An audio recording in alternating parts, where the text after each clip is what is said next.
Juga akan dipakai untuk pembebasan biaya listrik 3 bulan untuk 24 juta pelanggan listrik 450 kVA dan diskon 50% untuk 7 juta pelanggan 900 kVA. Termasuk di dalamnya juga untuk dukungan logistik, sembako, dan kebutuhan pokok yaitu 25 triliun. Untuk stimulus ekonomi bagi UMKM dan pelaku usaha akan diprioritaskan untuk penggratisan PPh 21 untuk para pekerja sektor industri pengolahan penghasil maksimal 200 juta. Untuk pembebasan PPN impor untuk wajib pajak kemudian impor tujuan ekspor, terutama ini untuk industri kecil dan menengah pada 19 sektor tertentu.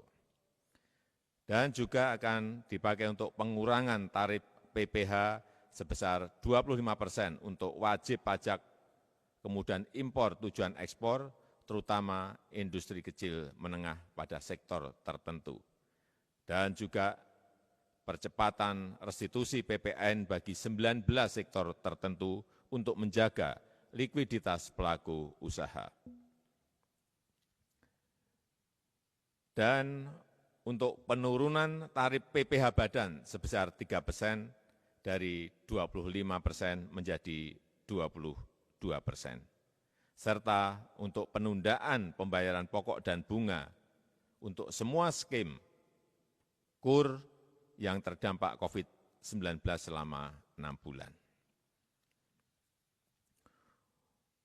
Untuk bidang non-fiskal, dalam menjamin ketersediaan barang yang saat ini dibutuhkan, termasuk bahan baku industri, pemerintah melakukan beberapa kebijakan, yaitu penyederhanaan larangan terbatas, lartas ekspor,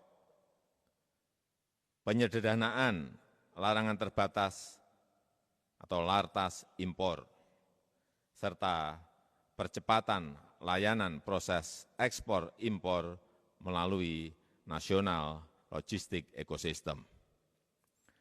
Bapak Ibu yang saya hormati, pemerintah bersama Bank Indonesia dan OJK mengoptimalkan bauran kebijakan moneter dan sektor keuangan untuk memberi daya dukung dan menjaga stabilitas pada perekonomian nasional. Bank Indonesia telah mengeluarkan kebijakan stimulus moneter melalui kebijakan intensitas triple intervention, kemudian menurunkan rasio giro wajib minimum valuta asing bank umum konvensional, dan juga memperluas underlying transaksi bagi investor asing dan penggunaan bank kustodi global dan domestik untuk kegiatan investasi. Kemudian Otoritas Jasa Keuangan juga menerbitkan beberapa kebijakan, yaitu keringanan dan atau penundaan pembayaran kredit atau leasing sampai dengan 10 miliar termasuk untuk UMKM dan pekerja informal maksimal 1 tahun. Serta memberikan keringanan dan atau penundaan pembayaran kredit atau leasing tanpa batasan plafon sesuai dengan kemampuan bayar debitur dan disepakati dengan bank atau lembaga leasing.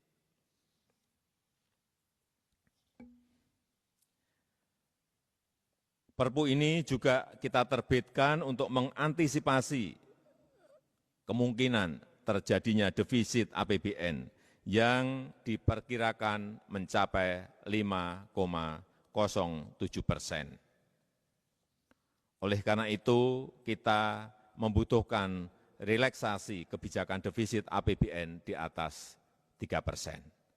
Namun, relaksasi defisit ini hanya untuk 3 tahun, yaitu tahun 2020, tahun 2021, dan tahun 2022.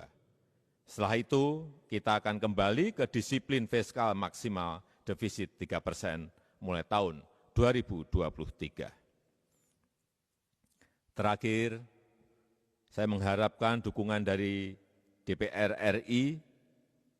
Perpu yang baru saja saya tanda tangani ini akan segera diundangkan dan dilaksanakan, dan dalam waktu yang secepat-cepatnya kami akan menyampaikan kepada DPR RI untuk mendapatkan persetujuan menjadi undang-undang.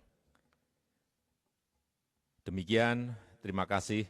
Wassalamualaikum warahmatullahi wabarakatuh.